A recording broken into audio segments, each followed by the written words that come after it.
დასანიშნად მოვიდნენ და ჩვენც დავთანხმდით. ყველაფერი რიგზია. დაიკო, რა თქმა უნდა, ყვავილები და ტკბილეული კარგია, მაგრამ ერთი პრობლემაა. იმ ოჯახს ფული ხომ აქვს? ქალაქში მათ ყველა იცნობს. მაგრამ ისეთი შტაბეშტილება მრჩება, რომ მარტო ხელის მოწედით შემოიფარგლებიან, ხო? რატომღაც ასე მგონია, მაგრამ ჩემი ვარაუდი თუ გამართლდება, ხალხი რას იფიქრებს? ვაჟიშვილს ქორწილიც არ გადაუხადესო. არ იტყვიან? ერთადერთი ვაჟი დარჩათ. უფროსი ვაჟიშვილი. მოტოციკლმა იმსხვერპლა. ილიასი მათი ერთადერთი ბიჭია.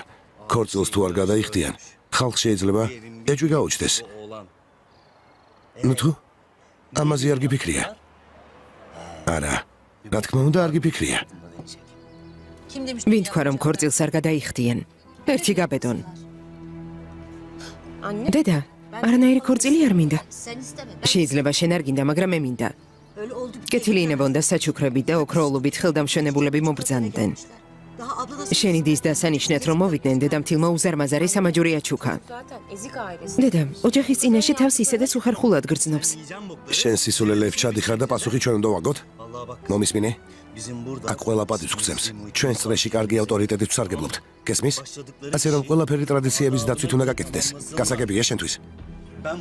არ გავიგო რომ შენი ორსულობა ხელზე დაიხვიონ. არ მოუთმენ. არავის ვაპატიებ. სამსახურიდან წამოვალ. აქედან შორს წაგიყვან, სახლს დავიქირავებ და ბავშვს რომ გააჩენ, ჩემთან ერთად იცხოვრებ. ის ტიპი კი ცხოვრებაში ვეღარ გნახავს. გეფიცები.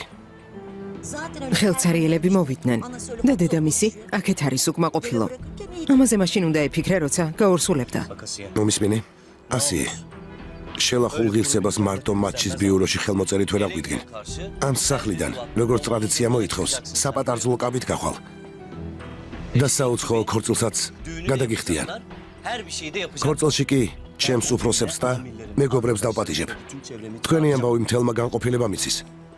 ქორწილს თუ არ გადაიხდიან, გონია ვერაფერს მიხვდებიან? დამიჯერე ქვეყნის სალაპარაკო გავხდებით. და მერე? მერე ვეღარავინ შემაჩერებს. ვერავინ.